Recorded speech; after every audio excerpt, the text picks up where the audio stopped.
आपण ऐकत आहात जगद्गुरु तत्वदर्शी संत रामपालजी महाराज यांच्याद्वारे लिखित पुस्तक जगण्याचा मार्ग.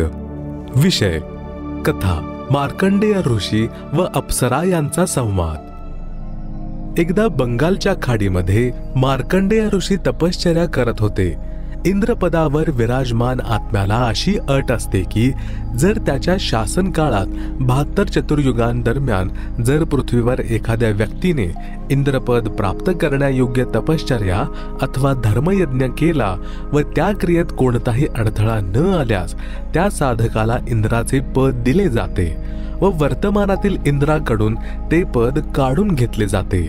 त्यामुळेच शक्यतोवर इंद्र आपल्या कारकिर्दीत कोणत्याही साधकाचे तप अथवा धर्मयज्ञ पूर्ण होऊ देत नाही. काय वाटेल ते करावे लागले तरी तो त्याची साधना भंग करून टाकतो. जेव्हा इंद्राला दूतांनी सांगितले की बंगालच्या खाडीत मार्कंडेय नामक ऋषी तप करीत आहेत, तेव्हा इंद्राने मार्कंडेय ऋषीची तपश्चर्या भंग करण्यासाठी उर्वशीला म्हणजे इंद्राच्या पत्नीला पाठविले. सर्व शृंगार करून देवपरी मार्कंडेय ऋषी समक्ष नाचू गाऊ लागली. तिला प्राप्त सिद्धीने त्या स्थानी वसंत ऋतू सारखे वातावरण निर्माण केले. मार्कंडेय ऋषींनी कोणतीही उत्सुकता दाखविली नाही. उर्वशी कमरेचा नाडा सोडून निर्वस्त्र झाले. तेव्हा मार्कंडेय ऋषी तिला म्हणाले, हे पुत्री, हे भगिनी, हे माते, आपण हे काय करीत आहात? आपण या घनदाट अरण्यात एकट्या कशासाठी आल्या आहात? उर्वशी म्हणाली, ऋषीजी, माझे रूप पाहून या अरण्यातील सर्व साधक आपले संतुलन गमावून बसले आहेत, परंतु आपण डगमगला नाहीत. कोणास ठाऊक आपली समाधी कुठे लागली होती? कृपया आपण माझ्यासोबत इंद्रलोकात चला, नाहीतर मी हरले म्हणून मला शिक्षा मिळेल. मार्कंडेय ऋषी म्हणाले की माझी समाधी ब्रह्मलोकात लागली होती, जिथे मी उर्वशांचा नाच पाहत होतो, ज्या इतक्या सुंदर आहेत की तुझ्यासारख्या तर त्यांच्या 7-7 दास्या आहेत. त्यामुळे मी तुझ्याकडे काय पाहणार, तुझ्यावर काय आसक्त होणार? जर तुझ्यापेक्षा कोणी अधिक सुंदर असेल तर तिला घेऊन ये. तेव्हा देवपरी म्हणाली, इंद्राची पट्टराणी म्हणजेच मुख्य राणी मीच आहे. स्वर्गात माझ्याहून सुंदर कोणतीही स्त्री नाही. तेव्हा मार्कंडेय ऋषींनी विचारले, इंद्राचा मृत्यू झाल्यावर तू काय करशील? उर्वशीने उत्तर दिले की ती 14 इंद्र भोगेल. भावार्थ असा आहे की श्री ब्रह्माजी यांच्या एका दिवसात 1008 चतुर्युग असतात, ज्यामध्ये 72 चतुर्युगांची कारकीर्द पूर्ण करून 14 इंद्र मृत्यूला प्राप्त होतात. इंद्राच्या राणीच्या आत्म्याने कोणत्या तरी मानव जन्मात इतके अत्याधिक पुण्य केले होते, ज्यामुळे ती 14 इंद्रांची पट्टराणी होऊन स्वर्ग सुख आणि पुरुष सुख भोगेल. मार्कंडेय ऋषी म्हणाले की ते 14 इंद्र देखील मरतील. तेव्हा तू काय करशील? उर्वशी म्हणाली की मला नंतर मृत्यूलोकात म्हणजे पृथ्वी लोकास मनुष्य लोक अर्थात मृत्यूलोक म्हणतात, गाढवीण बनवले जाईल व जितके इंद्र माझे पती होतील ते सुद्धा पृथ्वीवर गाढवाची योनी प्राप्त करतील. मार्कंडेय ऋषी म्हणाले की मग मला अशा लोकात कशासाठी घेऊन जात होतेस जेथील राजा गाढव होईल आणि राणीला गाढवीची योनी प्राप्त होईल? उर्वशी म्हणाली की माझी प्रतिष्ठा राखण्यासाठी, नाहीतर ते म्हणतील की तू हरून आली आहेस. मार्कंडेय ऋषी म्हणाले, गाढविणींची कसली आली आहे इज्जत? तू वर्तमानात सुद्धा गाढविण आहेस, कारण तू 14 पती करशील आणि तू स्वतःच मान्य करीत आहेस की मी मृत्यूनंतर गाढविण होईल. गाढविणीची कसली इज्जत? तेवढ्यात तिथेच इंद्र आला. नियमानुसार आपले इंद्राचे राज्य मार्कंडेय ऋषींना देण्यासाठी म्हणाला की ऋषीजी, मी हारलो आणि तुम्ही जिंकलात.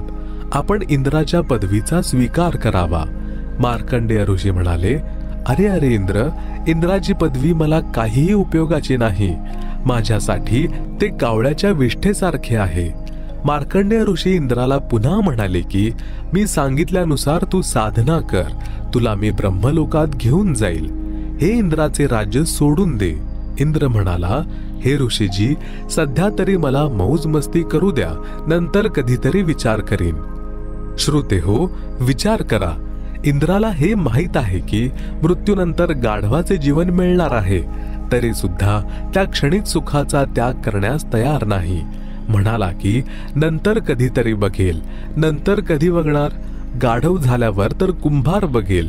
किती वजन गाढवाच्या पाठीवर ठेवायचे आहे, कुठे काठी मारायची आहे. ठीक अशाच प्रकारे ह्या पृथ्वीवर कोणी छोट्या भागाचा प्रधानमंत्री, मुख्यमंत्री, मंत्री वा राज्यामध्ये मंत्री बनतो किंवा कोणत्या तरी पदावर सरकारी अधिकारी किंवा कर्मचारी होतो वा मालक आहे. त्यांना सांगितले जाते की आपण भक्ती करा नाहीतर गाढव व्हाल. ते एकतर नाराज होतात, म्हणतात आम्ही का गाढव होऊ? पुन्हा म्हणू नका. काही सभ्य असतात, ते म्हणतात की कोणी पाहिलंय गाढव बनतात. नंतर त्यांना सांगितले जाते की सर्व संत तसेच ग्रंथ सांगतात. तर बहुतांशी म्हणतात की बघू काय होईल ते. त्यांना विनंती आहे की मृत्यूनंतर गाढव झाल्यावर तुम्ही काय बघणार? नंतर तर कुंभार पाहिल की आपल्यासोबत कसे वागायचे आहे.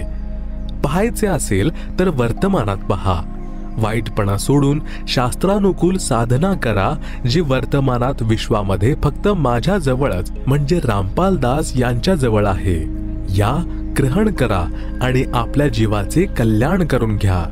आधी ऐकलेल्या वाणी नंबर 3 मध्ये असे सांगितले आहे की इंद्र, कुबेर तसेच ईश ही पदवी प्राप्त करणारे तसेच ब्रह्माजी यांचे पद आणि वरुण धर्मराजाचे पद प्राप्त करून तसेच विष्णूजींच्या लोकाला प्राप्त करून देवपद मिळालेले सुद्धा पुन्हा जन्म मरणाच्या फेऱ्यात राहतात. स्वर्गलोकात 33 कोटी देवपद आहेत.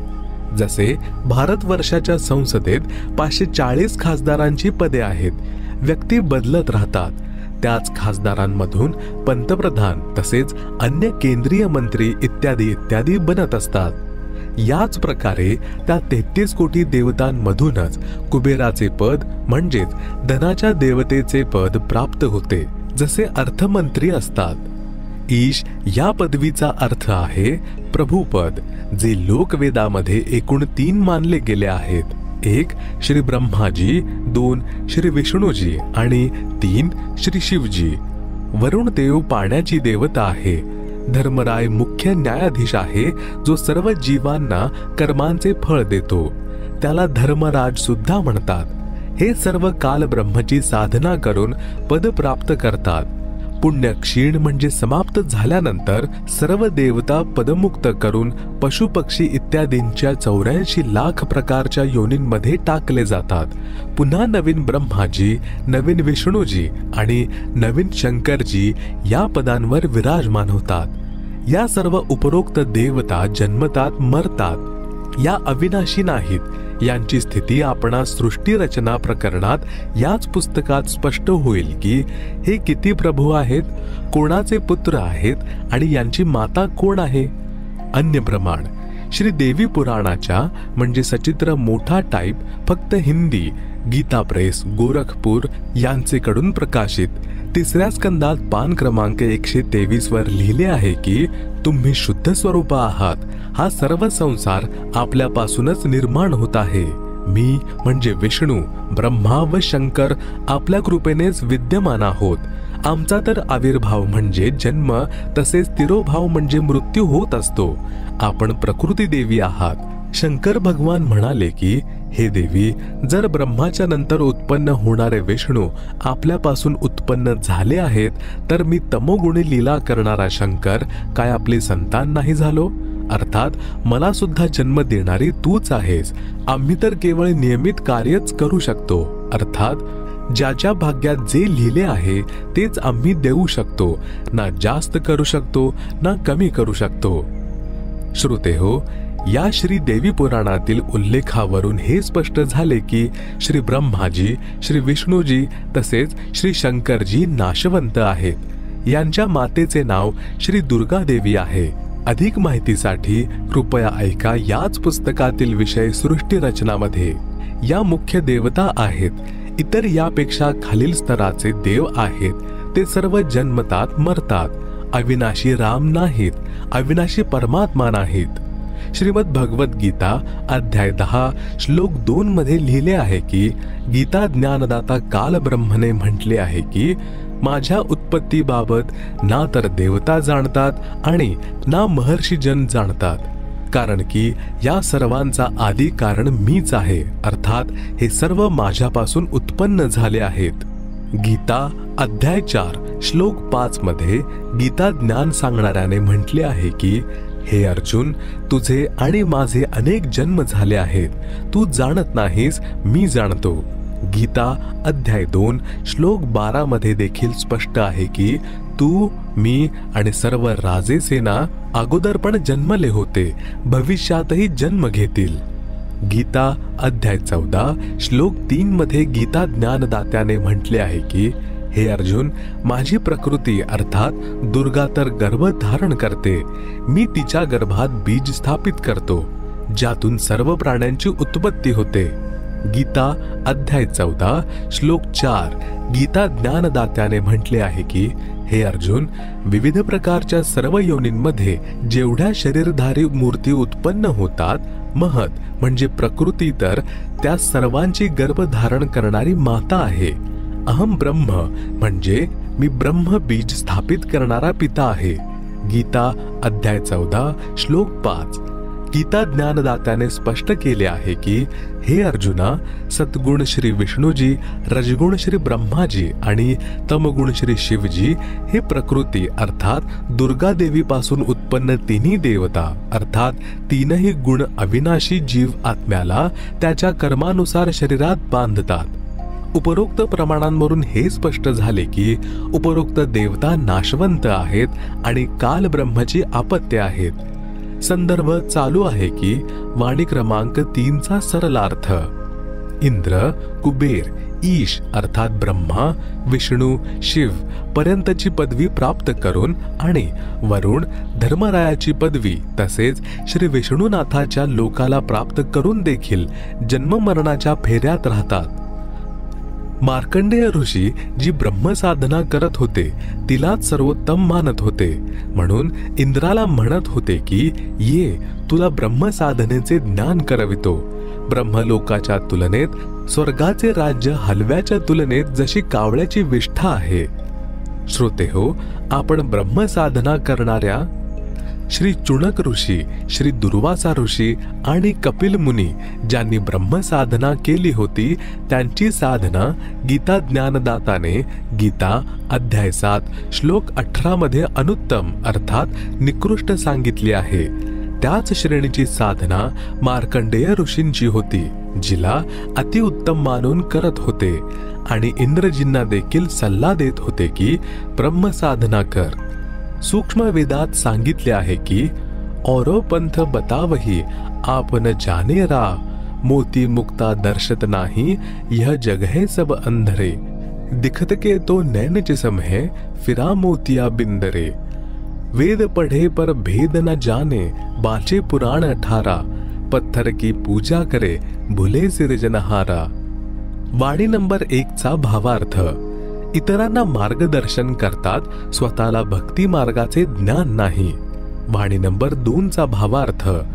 तत्वदर्शी संतांच्या अभावामुळे मोती मुक्ता म्हणजेच मोक्षरूपी मोती अर्थात मोक्ष मंत्र दिसत नाही. हा सर्व संसार आध्यात्मिक ज्ञान नेत्रहीन आंधळा आहे. ज्या कोणाला मोतीबिंदू जो एक प्रकारचा नेत्र रोग आहे, ज्यामध्ये डोळे व्यवस्थित दिसतात परंतु त्या रोगग्रस्त व्यक्तीला काहीच दिसत नाही, हे उदाहरण देऊन सांगितले आहे की जे सफाईदारपणे संस्कृत भाषा बोलतात ते महाविद्वानच आहेत असे वाटते, परंतु सद्ग्रंथाच्या गूढ रहस्यांना जाणत नाहीत, यांना अज्ञानरूपी मोतीबिंदू झाला आहे. वाणी नंबर 3चा भावार्थ. वेद वाचून कंठस्थ करणारे वेदांच्या गूढ रहस्यांना न समजता त्यांच्या विरुद्ध साधना करतात, करवतात. वेदांमध्ये दगडाच्या मूर्ती पूजेचा कुठेही उल्लेख नाही. ते वेदांचे विद्वान म्हणून घेणारे दगडाची पूजा करतात तसेच करवून घेतात. वेदांमध्ये वर्णित सृजनहाराचा विसर पडला आहे.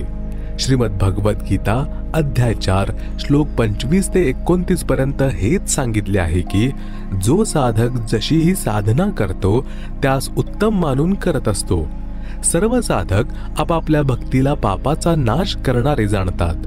गीता अध्याय 4 श्लोक 32 मध्ये स्पष्ट केले आहे की यज्ञ अर्थात धार्मिक अनुष्ठानाचे ज्ञान स्वतः सच्चिदानंद घन ब्रह्म यांनी आपल्या मुखकमलातून बोललेल्या वाणीमध्ये विस्तारपूर्वक सांगितले आहे ते तत्वज्ञान आहे, ज्यास समजून घेऊन साधक सर्व पापांपासून मुक्त होतो। गीता अध्याय 4 श्लोक 34 मध्ये स्पष्ट केले आहे की त्या तत्वज्ञानास तत्वदर्शी संत जाणतात। त्यांना दंडवत प्रणाम करून नम्रतापूर्वक प्रश्न विचारल्याने ते तत्वज्ञान जाणणारे ज्ञानी महात्मा तुला तत्वज्ञानाचा उपदेश करतील। ते तत्वज्ञान ज्यास वरील वाणीमध्ये निर्गुण रासा म्हटले आहे ते न मिळाल्याने सर्व साधक जन्म मरणाच्या चक्रातच राहिले। मार्कंडेय ऋषी ब्रह्मसाधना करत होते। श्रीमद भगवद गीता अध्याय 8 श्लोक 16 मध्ये सांगितले आहे की ब्रह्मलोकात गेलेले साधक देखील पुनरावर्ती म्हणजेच पुन्हा पुन्हा जन्म मरणाच्या चक्रामध्येच राहतात। पूर्व शब्दाची वाणी संख्या 4 असंख्य जन्म तो हे मरता होगे, जीवित क्यों न मरे रे, द्वादश मध्य महल मठ बोरे, बहुर्न देह धरे रे। सरलार्थ, हे मानवा, तू अनंत वेळा जन्मला आणि मृत्यू पावला आहेस। सत्य साधना कर, तसेच जीवित मर। जीवित मरणे म्हणजे भक्ताला ज्ञान होते की या संसारातील प्रत्येक वस्तू अस्थायी आहे, हे शरीर देखील स्थायी नाही। जन्म मृत्यूचे हे झंझट देखील भयंकर आहे। या संसारामध्ये दुःखाच्या व्यतिरिक्त काहीच नाही। मानव शरीर प्राप्त करून मोक्ष मिळवला नाही तर पशुसारखे जीवन जगला, जसे गीता अध्याय 7 श्लोक 29 मध्ये सांगितले आहे की जे साधक केवळ जरा अर्थात वृद्धावस्थेचे कष्ट तसेच मरणाच्या दुःखापासूनच मुक्तीसाठी साधनारत आहेत ते तद्ब्रह्मला अथवा संपूर्ण अध्यात्माला तसेच कर्मांना जाणतात। अशा प्रकारे तत्वज्ञान झाल्यानंतर मानवाला अनावश्यक वस्तूंची इच्छा होत नाही। तंबाखू, दारू, मांस सेवन करत नाही। नाच गाणे मूर्खांचे काम वाटते। जसे भोजन मिळेल त्यामध्येच समाधानी राहतो। आत्मकल्याण करण्यासाठी साधक विचार करतो की जर मी सत्संगाला आलो नाही तर गुरुजींचे दर्शन करू शकणार नाही। सत्संग विचार न ऐकल्याने मन पुन्हा विकार करू लागेल। तो साधक सर्व कामे त्यागून सत्संग ऐकण्यासाठी निघतो। तो विचार करतो की आम्ही दररोज ऐकतो आणि पाहतो की लहान लहान मुलांना सोडून पिता जगातून निघून जातो, मृत्यू पावतो। मोठे मोठे लखपती अपघातात मरण पावतात। सर्व संपत्ती जी संपूर्ण जीवनात जोडली होती ती सोडून निघून जातात। पुन्हा ती संपत्ती सांभाळण्यासाठी येत नाहीत। मृत्यूपूर्वी एक दिवस देखील काम सोडण्यास मन तयार होत नव्हते, आता कायमचे काम सुटले।